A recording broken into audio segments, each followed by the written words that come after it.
Tópico 5. Conversão. Tese 24. Conversão é obra do Espírito Santo, que produz uma mudança de atitude para com Deus e cria uma nova capacidade de conhecer a Deus. Você não pode escolher o dia do seu nascimento. Ninguém foi capaz de fazer isso até hoje. Quando aqui chegamos, o dia de nosso aniversário já estava definido. E, a despeito do progresso da moderna ciência médica, não é fácil escolher a data de nascimento de outro ser humano. A conversão é chamada de novo nascimento, é o início da vida espiritual. E, tal como na vida física, você não pode escolher a data de seu nascimento espiritual. Quando meu filho estava no ginásio, achei que era tempo de ele se converter. Certo dia, sentei-me ao seu lado, tencionando realizar o trabalho. Não funcionou. Ambos terminamos frustrados. Havia-me esquecido do princípio fundamental na conversão, que é a obra do Espírito Santo. Não podemos converter-nos a nós mesmos nem a outrem. Essa mudança só se pode efetuar mediante a eficaz operação do Espírito Santo, o desejado de todas as nações, página 121. Os jovens geralmente entendem mal o que é realmente conversão. Alguns têm esperado uma experiência de estrada de Damasco, esquecendo-se de que, mesmo Paulo precisou de 3 anos de silêncio no deserto da Arábia a fim de estar pronto para começar o seu ministério público. No outro extremo, outros não estão certos se afinal de contas são convertidos, mas imaginam que sim, pois foram criados dentro da igreja. Alguns se dedicaram a Cristo e, quando não se sentem miraculosamente transformados em caráter na manhã seguinte, concluem que não se converteram e esperam até o próximo apelo emocional para tentar novamente. Encontrar uma definição para a conversão, portanto, faz-se extremamente necessário. Conversão é obra do Espírito Santo e produz uma mudança de atitude para com Deus. Quando o filho pródigo se converteu? Quando estava no chiqueiro. E onde estava o filho pródigo imediatamente após a conversão? Ainda no chiqueiro. Alguém realmente acrescenta este pensamento, mas ele não permaneceu ali por muito tempo. É verdade, mas o que mudou por ocasião de sua conversão? Foi sua atitude. Ele ainda tinha um longo caminho a percorrer para alcançar a casa de seu pai, porém sua atitude para com o pai sofreu uma mudança radical, e tal mudança de atitude preparou o caminho para o resto das mudanças que se seguiram. A conversão cria uma nova capacidade para conhecer a Deus. Ninguém é capaz de comer ou respirar por si mesmo até ter nascido. E, conquanto seja possível apressar o processo de conversão, colocando-se numa atmosfera de coisas espirituais, a tentativa de manter uma vida de devoção não será mais do que algo aborrecido e difícil de suportar até que se haja nascido espiritualmente. 1 Coríntios 2,14 declara: o homem natural não aceita as coisas do Espírito de Deus, porque lhes são loucura, e não pode entendê-las, porque elas se discernem espiritualmente. Um dos milagres que o Espírito Santo opera ao tempo da conversão é criar uma nova capacidade para conhecer a Deus. Para o servirmos devidamente, é mister nascermos do Divino Espírito. Isto purificará o coração e renovará a mente, dando-nos nova capacidade para conhecer e amar a Deus, o desejado de todas as nações, página 133. Não importa se você procede de uma formação ateísta ou de cristãos genuínos, você precisa nascer de novo a fim de ver o reino dos céus. Jesus disse a Nicodemos em João 3,3: se alguém não nascer de novo, não pode ver o reino de Deus. E você pode saber se se converteu ou não. É verdade que as conversões diferem na medida em que difere nosso mecanismo emocional humano, mas a experiência de conversão é ainda distinta.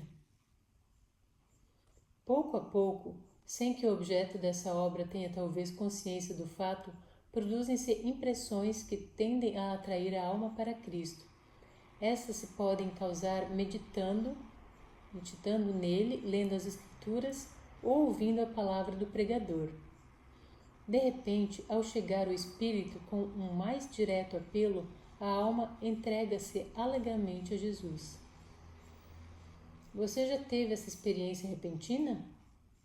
Tem dependido de seu bom comportamento, sua posição na igreja ou sua herança cristã para assegurar-se da salvação? Ou tem se concentrado em suas fraquezas ou erros para concluir com base nisto que nunca se converteu? Quando compreender o que é conversão, poderá saber se já se converteu ou não. Tese 25. A conversão leva a uma vida transformada. Nenhum restaurante de refeições rápidas oferece o fruto do Espírito.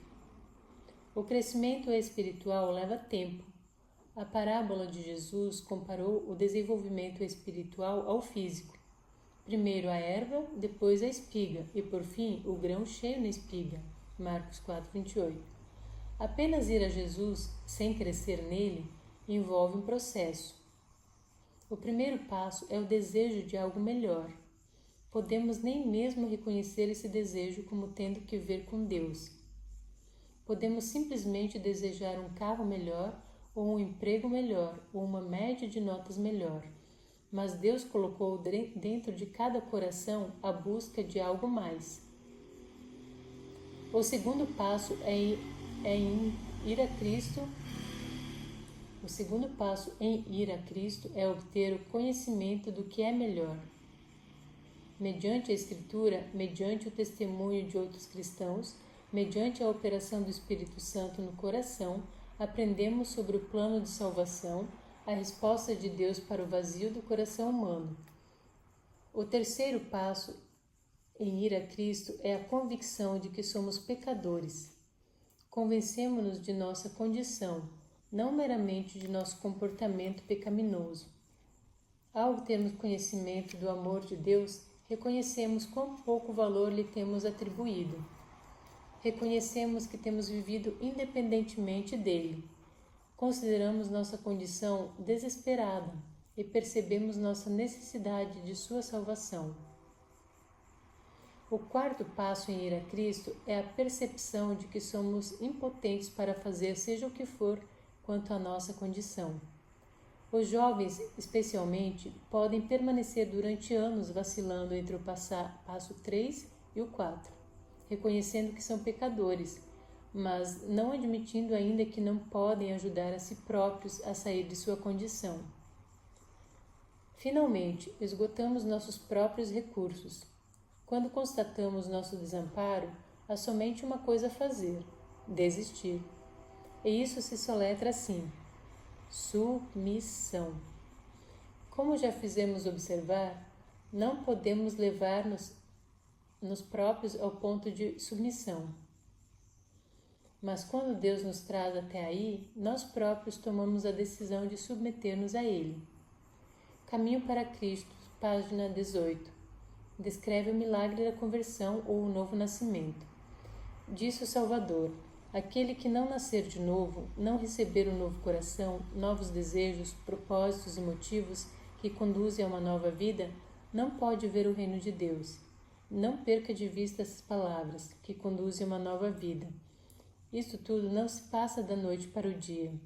O nascimento físico é um começo. O novo nascimento é um começo.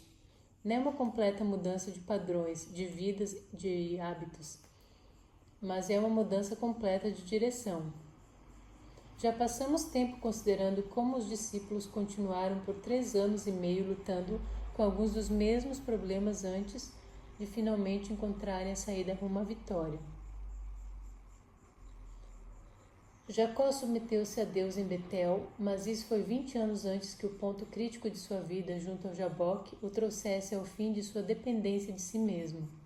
Maria foi até Jesus 7 vezes, buscando suas orações em seu favor para expulsar os demônios que lhe controlavam a vida. Levou tempo para que compreendesse como se manter submissa a ele por todo o tempo. Para todos esses, porém, havia um denominador comum. Estavam agora buscando comunhão com Jesus em vez de correrem dele. A direção havia mudado. Tinham uma nova capacidade para conhecer e amar a Deus. Sua atitude para com Deus tinha se modificado.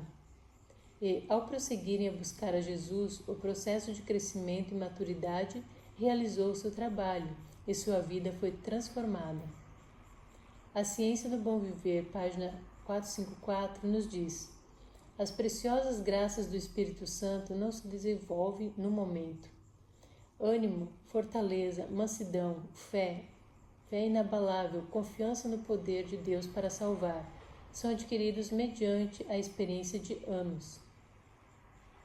Estudaremos mais quanto à questão da tentação nas teses 80 a 84. Por ora, observe apenas mais isto. O ceder à tentação começa ao permitir que a mente vacile, seja inconstante na confiança em Deus. Maior Discurso de Cristo, página 92. E quanto tempo leva para ter confiança inabalável em Deus? Isso não se passa da noite para o dia. Leva tempo. Já se entregou a Deus? Continua a ir a Ele dia após dia em comunhão e discipulado? E ainda se percebe inconstante sua confiança nele? Bem-vindo ao clube. Seu novo coração o está conduzindo a uma nova vida. Está disposto a continuar indo a Ele, mesmo que se ache vagaroso e aprender as lições que Ele lhe quer ensinar? Está disposto a dar a Deus tempo? Tese 26. Conversão e arrependimento são experiências contínuas e não de uma vez apenas. Certa vez, um estudante universitário parou no meu escritório e disse: tomei a decisão de entregar minha vida a Cristo no verão passado, numa reunião campal, e dessa vez julguei que realmente estava convertido. Mas dentro de poucas semanas estava mais longe de Deus do que nunca. Isso me tem acontecido vez após vez. O que há de errado que minha conversão não perdura? A conversão não deve durar mais do que um dia. O dilema do estudante não era o de se converter-se com frequência. Era um problema de não converter-se com frequência suficiente. Não cremos no uma vez convertido, sempre convertido. Se você estiver realmente convertido hoje, ainda precisa estar realmente convertido amanhã. A conversão deve ser uma questão diária. Certo verão, trabalhei como colportor estudante nas colinas de Nebraska. Esperava que a experiência que tivera com Deus durante o verão prosseguisse por todo o ano escolar. Mas quando o intenso horário escolar me envolveu e me achei rodeado pelos amigos, não mais senti tanta necessidade de buscar a Deus. A elevada experiência do verão pronto se extinguiu. Espiritualmente, aquele se tornou um de meus piores anos letivos. Mesmo as mais espetaculares manifestações do poder de Deus rapidamente perdem o seu poder de influenciar-nos. Isso foi verdade no tempo de Cristo. Ele havia alimentado 5.000 homens, além de mulheres e crianças, a partir de uns poucos pães e peixes. Parecia que os céus haviam baixado à terra. O povo estava a ponto de coroá-lo rei. Você pode ler a respeito disso em São João 6. Apenas 24 horas depois, quando ele lhes recusou o pedido de novos e mais espetaculares milagres, o povo estava pronto da mesma forma a desviar-se dele em sinal de desprezo. Não tiveram paciência para comer o misterioso pão da vida de que falava. Tanto se apartaram dele naquele dia que finalmente perguntou aos discípulos: também vós quereis retirar-vos? Aparentemente, seus discípulos foram os únicos que permaneceram. Se você não descobriu a necessidade de conversão diária, isso pode ser uma grandiosa descoberta em sua vida. O Maior Discurso de Cristo, página 101. Faz esta promessa: se buscares o Senhor e vos converteres a cada dia, todas as vossas murmurações emudecerão. Remover-se-ão todas as vossas dificuldades. Todos os desconcertantes problemas que ora nos defrontam se resolverão. Conversão e arrependimento estão intimamente associados, e eu incluí arrependimento nesta tese ao fazer a transição para as teses concernentes a arrependimento. Mas arrependimento não é uma experiência de uma vez na vida. Deve também ser uma questão diária. Quando falo de arrependimento como uma necessidade diária, não estou falando sobre arrependimento por ações erradas. Provavelmente já ouviu a história do homem que disse para o seu pastor: já pedi a Deus para perdoar-me por este pecado específico 1000 vezes. E o pastor respondeu: isto é, 999 vezes a mais. Não estou defendendo uma infindável enumeração de nossas faltas e erros.